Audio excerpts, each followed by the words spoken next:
Well, if you have a son, chances are you've had to decide if he should be circumcised. Well, lawmakers in Massachusetts are now being asked to outlaw that procedure for babies.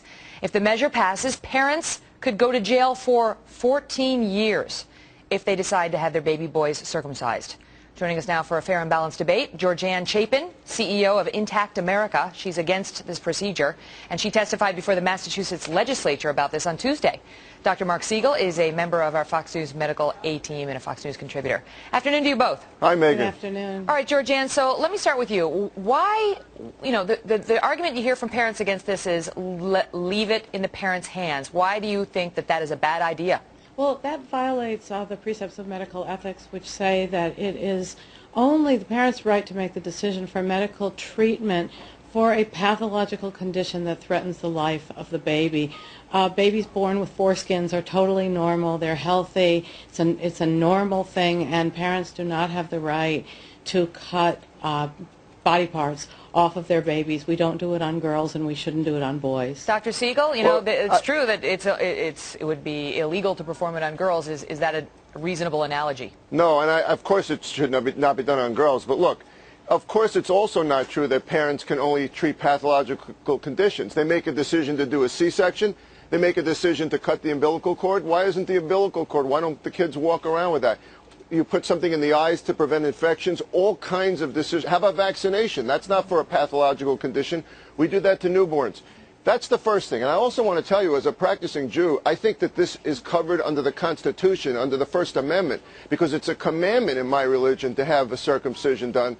And you'd have to prove to me that there's medical harm here to be able to take away my right to have a circumcision on my son. Georganne, that was a point a lot of our emailers raised yesterday, as well, in the Jewish faith in particular. Your response? Of course, the courts have held regularly that that people can believe whatever they want, but that they cannot put their children at risk because of those beliefs. We believe that removing a healthy body part is not a decision that a parent should make, that the child should be left to adulthood to make that decision for himself. Megyn, I want to talk speak to the medical risks of this. I want to talk to the medical argument for a second. You know, the risk is 1 in 100 of getting phimosis, a condition before adulthood where you get so much strictures from recurrent infections that you have to have an adult circumcision, which has a lot more medical complications. You cut down on the risk of herpes and HPV by 30%, and many studies in Africa have shown that you cut down on the risk of HIV transmission by circumcising the child. So it's a great medical advantage to have a circumcision. So I believe it's a medical procedure in addition to a religious procedure. The risk of complications is very, very low.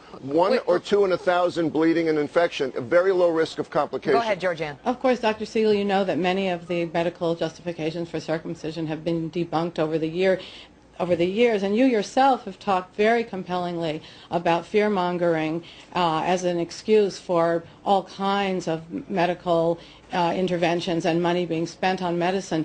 The truth is that the only way to prevent sexually transmitted infections is through safe sex or abstinence. No boy, when he is just born, has phimosis. He has a tight foreskin because that's how babies are born. That's what they're supposed to have. Let me ask you this, Georganne, then I'll get Dr. Siegel to respond. What about the argument, that parents want the baby boy to look like his dad, and and that's still, even though it's not as common here in America as it once was, it still is what the majority of men and little boys do, and so parents are looking out for their kids. They don't want them to feel like the odd boy out in the locker room and so on. Well, of course, 45% of all boys born in the United States now are left intact, and that's a great question, Megyn, because we don't give our children back if they have different color eyes from their father. We don't give our children back if they're taller or shorter than their parents, and I'm not really aware of any families that regularly compare the shape of the genitals between the children and the parents. So I just think that's kind of a silly argument. Dr. Siegel, my father has told me that he was not circumcised, and of course my brother was, and that's because it became a kind of imperative, a cultural imperative. Okay. So I don't think that's a good reason. Megyn, I like the compliment on fear-mongering, but frankly I think the fear-mongering here is on the side of making parents afraid of having circumcision. The sexually transmitted disease argument is not a minor one, and it's in the last 2 years that the biggest study came out in Africa. Not everyone uses a condom, and it does cut down on the risk of sexually transmitted diseases, and there are risks of infection from being uncircumcised. There are risks of infection from being circumcised. And it should be be a choice here. Okay. You know, I'm not saying everyone has to be circumcised. It should be the parent's choice. Okay. I believe it should be a choice, and I believe it should be the choice of the person who's going to live with the consequences forever. Gotta go. I mean, to speak to that point, that there is the research that obviously it's much more traumatic when it happens to an Much more traumatic. older male than That's younger. completely debatable. All right, thank you, Georganne and Dr. Mark. We appreciate you both being here. Very good debate on both sides. All the best. What do you folks think? You can email me at kelly@foxnews.com. I know, I mean, the subject is a little uncomfortable, isn't it? Right, but every parent goes through this decision. I mean, what are you going to do? And now, I mean, to criminalize it, you know, they've pushed for that in many states. It hasn't succeeded anywhere. Anyway, okay.